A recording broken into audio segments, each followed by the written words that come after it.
Olá, amiga! Olá, amigo do Fim de Talk, tudo bem com vocês? Eu sinceramente espero que sim. Edu Pires aqui e vamos discutir o que de principal aconteceu ao longo desta semana em nosso mercado. Agora com esse novo jeito, olhando para as notícias e tentando encontrar nelas o fio conector, né? Tentando encontrar nelas o espírito que o momento noticioso quer trazer para a gente.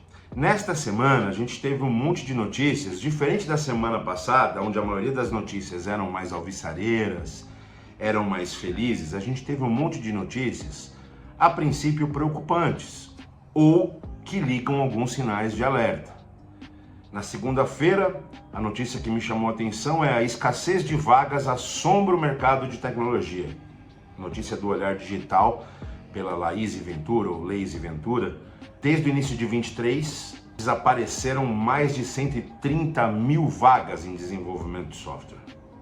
Né? Aquela corrida, aquela maluquice que aconteceu até 2022, com a escassez na outra ponta, escassez de profissionais, com todos os profissionais de desenvolvimento de sistemas, os engenheiros de software, os desenvolvedores, os programadores em altíssima.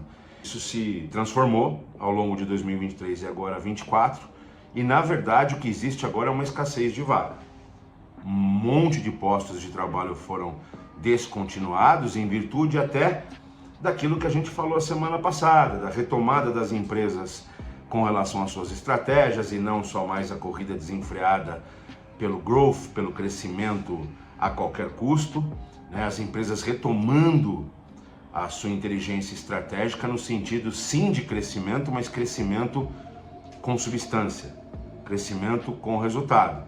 E neste caminho é inevitável que haja enxugamento, né? Os famosos layoffs, a readequação do tamanho da companhia para o propósito que ela quer atingir. A segunda notícia, ainda de segunda-feira, onde o Brasil está no novo cenário de aportes em startups latinas. E o que olham os investidores? Notícia da Exame, pelo Daniel Giussani. Até 2020-21, o Brasil liderava e a cada etapa, a cada ano, essa liderança só aumentava, só crescia, como líder dos aportes internacionais de VCs, de Venture Capitals, em ideias, em iniciativas aqui na América Latina. Era uma liderança absolutamente inconteste. Essa liderança ainda continua, mas a diferença vem caindo vertiginosamente. Países emergentes como México e Colômbia começam a catalisar mais pedaços maiores, fatias maiores desses investimentos. Como a gente disse semana passada, grande parte da loucura do excesso de liquidez que ocorreu até 2021 acabou. Não que não exista capital, não que exista uma escassez de capital, mas a alocação desse capital passa a seguir uma cartilha muito mais estreita, muito mais específica. Os fundos, os donos do capital, estão tomando muito mais cuidado na alocação de seus recursos. E aí a notícia versa sobre um encontro, né, o VC Summit, que aconteceu aqui no Brasil, onde várias lideranças de fundos internacionais, de fundos nacionais, discutiram essa nova tendência. O Brasil perdendo um pouco da diferença que tinha para os demais países latinos quando o assunto era fluxo de investimentos internacionais. Na terça-feira, a notícia que me chama a atenção é o Retail Metafusion, os exemplos de Magalu, Alibaba, Cacau Show e Chili Beans no varejo, pela Mercado e Consumo do querido Marcos Gouveia de Souza. Existe uma nova tendência no varejo, essa tendência é mundial e o Brasil, como sempre, não fica atrás, da famosa Metafusion. Estamos falando aqui muito além de fusões e aquisições no âmbito financeiro e contábil, no âmbito do cap table. Estamos falando às vezes de fusões, de cooperações estratégicas. Estamos falando de duas empresas às vezes e muitas vezes concorrentes, se juntando em determinadas ações, se unindo em determinadas ações, olhando para aquilo que a gente falou as semanas passadas, olhando para a jornada de seu consumidor, preocupados com o engajamento do seu consumidor, percebendo que o seu competidor tem algo melhor para apresentar num determinado ponto e ele tem um negócio melhor que o competidor para apresentar em outro ponto para aquele consumidor. Então, essas empresas unem forças de formas mais criativas do que uma sociedade contábil financeira, formas muito mais criativas, elas se unem para essa oferta. Temos como exemplo o anúncio de cooperação estratégica entre Magalu e Alibaba. Eu dou risada porque até bem pouco tempo atrás Alibaba era alvo de Magalu, mas resolveram parar de olhar para si, resolveram parar de olhar para o umbigo e olharam para o elo mais importante da cadeia, para o usuário, para o consumidor. E entenderam que ao invés da competição limitante da distribuição de miséria, era mais inteligente se juntar, oferecendo assim, de forma criativa, com divisão de receitas, enfim, com uma arquitetura bastante criativa, se juntar e oferecer a esse usuário uma estada mais perfeita naquele ecossistema, ou naquele mega ecossistema, né? Quando 2 gigantes, 3 gigantes se juntam para ofertar um negócio melhor, normalmente o que ocorre é uma ampliação do ecossistema para um mega ecossistema. Por isso que o nome se dá com Retail Meta Fusion. São fusões no âmbito do atendimento ao usuário, da solução de uma dor de forma mais eficiente, muito mais do que a competência burra, numeral, ela por ela mesma, né? Mas não deixa de ser uma notícia preocupante, né? Porque muda o status quo, né? Muda o status quo da competição que existe há 500 anos para uma cooperação competitiva. É muito interessante. Na quarta-feira, a notícia mais preocupante para mim da semana: cientistas de inteligência artificial pedem a criação de um órgão internacional para proteção contra riscos catastróficos da tecnologia. Pelo The New York Times, na sua sucursal de Veneza. Em Veneza houve um encontro dos mais proeminentes cientistas da inteligência artificial até o momento, onde todos manifestaram uma preocupação muito grande com uma possível perda de controle com essa tecnologia. Sim, a vida real está emulando a arte. A vida real está emulando o cinema. Tem-se sim o medo de que a inteligência artificial passe a aprender tanto e de forma tão complexa que ela comece a criar subterfúgios para enganar o seu próprio criador. E aí, por isso, os cientistas mais proeminentes manifestaram uma preocupação autêntica, honesta e urgente para que se crie um órgão que defina as fronteiras, que defina os estándares destes projetos, que faça com que esses projetos sejam desenvolvidos de forma mais aberta, ainda que a preocupação concorrencial exista, que algum órgão independente, supragovernamental, supranacional, tenha condição de delimitar as fronteiras. Existe uma preocupação séria.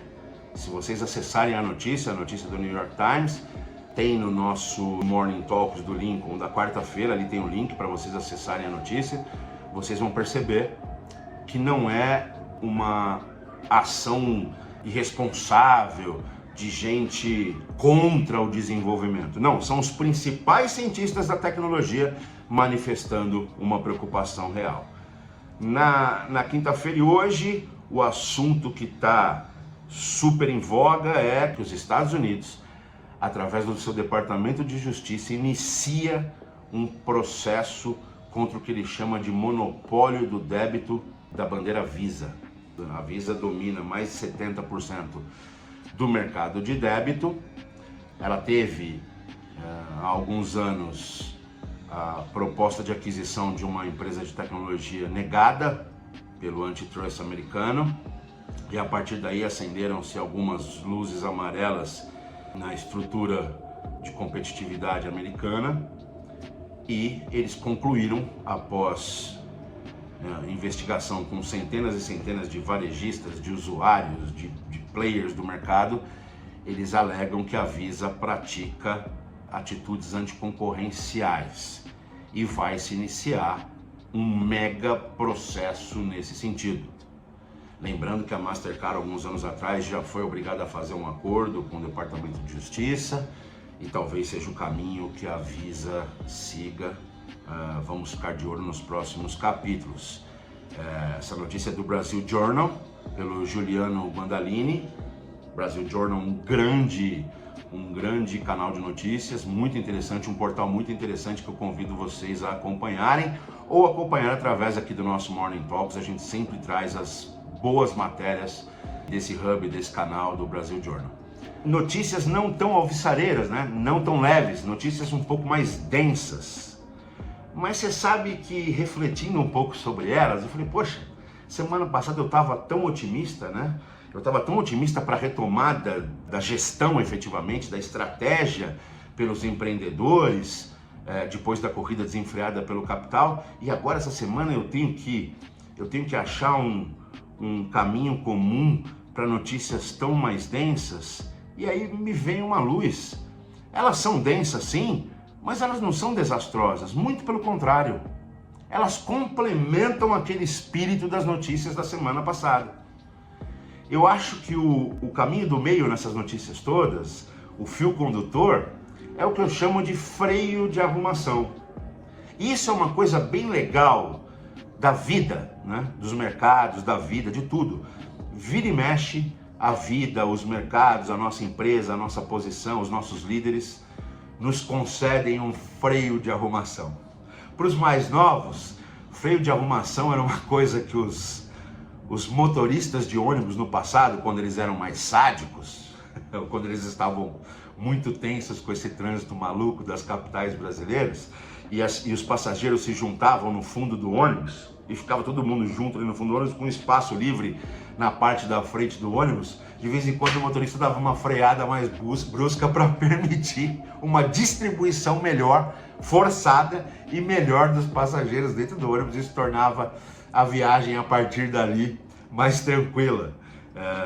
Tinha até uma gozação a respeito disso. A vida de vez em quando nos apresenta esses freios de arrumação, e o mercado muito mais vezes. O que eu acho que é o fio condutor dessas notícias que eu acabei de citar e que eu convido vocês a acessarem o Morning Talks e através do Morning Talks acessar essas notícias e lerem, se vocês ainda não leram, é esse.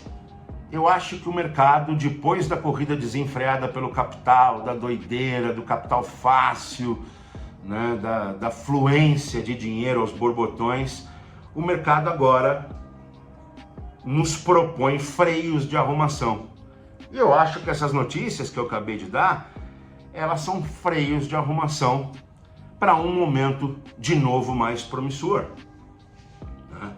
Tirando a notícia da perda de centenas de milhares de vagas em tecnologia, porque essa afeta imediata e diretamente muita gente, muitos jovens que estão apostando, que apostaram e estão apostando na tecnologia como seu caminho profissional, e se assustam agora com essa retração de mercado.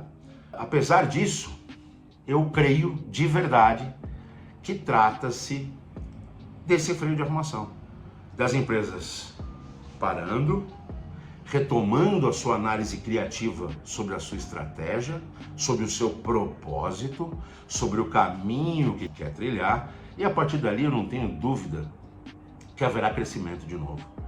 Na própria quarta-feira a gente ouve que a CAD fez um investimento bem grande na Noodle, aquela fintech dos influencers, aquela fintech muito interessante que a gente já falou aqui, que visa bancarizar, instrumentalizar financeiramente os músicos, os influencers, os blogueiros, né? Esses caras que têm necessidade de instrumentos financeiros mais específicos, como modelos de antecipação de recebíveis mais específicos. A CAD faz um grande aporte. A notícia é trazida pelo portal Pipeline, da Maria Luísa Filgueiras.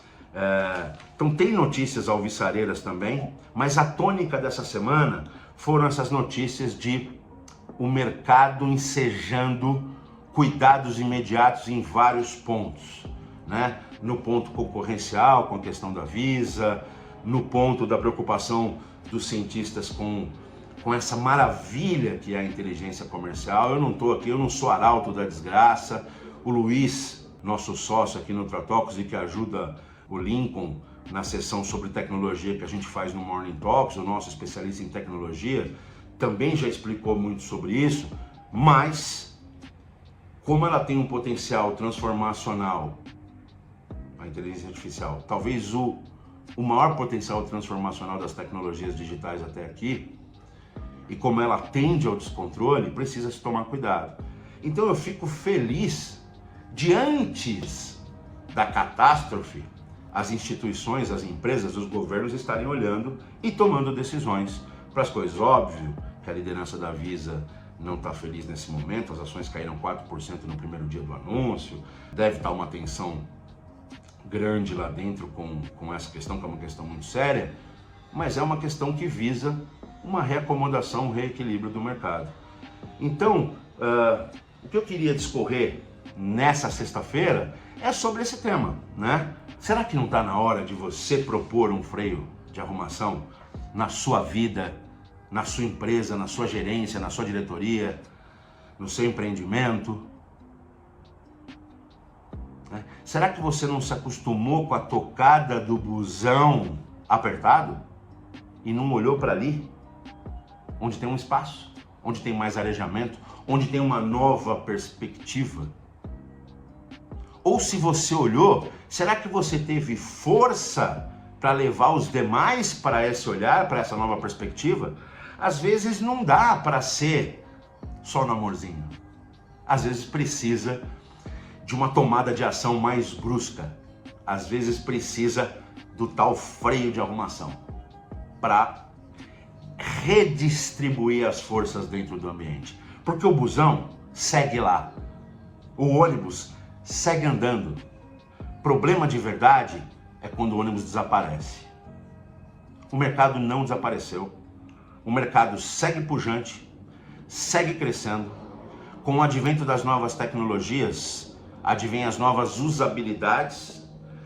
A partir daí advém as dores e as necessidades dos usuários para adquirir aquela usabilidade. E cabe a nós estarmos aptos a construí-la, desde que tenhamos o desenho claro do nosso propósito, o desenho claro da nossa estratégia. Tenho o grato prazer de informar para vocês que nessa segunda-feira, dia 30 de setembro, a partir das 18 horas, teremos um Ultra Talks ao vivo para falar sobre esse tema. Nós vamos falar de gestão estratégica, a tomada de decisões com método e propósito. A gente tem a grata satisfação de contar aqui presencialmente no dia 30 com o professor PhD português, Luiz Felipe Lages, criador do método VCW, que é o Value Creation Wheel, né, a roda de criação de valor, um método que está fazendo um barulho bem grande na Europa e que agora vem ser difundido no Brasil.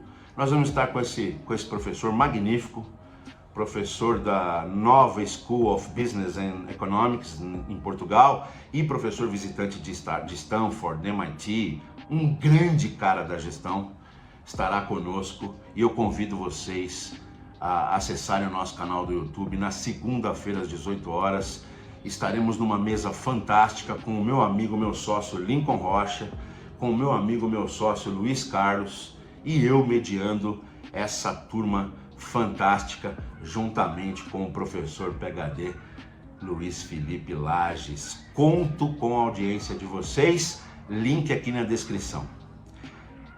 A gente vai tentar ajudar vocês com essas questões, ajudar vocês com essa retomada eficaz da gestão, como ela deve ser feita, para o olhar sobre o arcabouço estratégico, para a transferência do arcabouço estratégico para o plano tático, para o controle da execução e para a melhoria contínua, utilizando-se da inovação.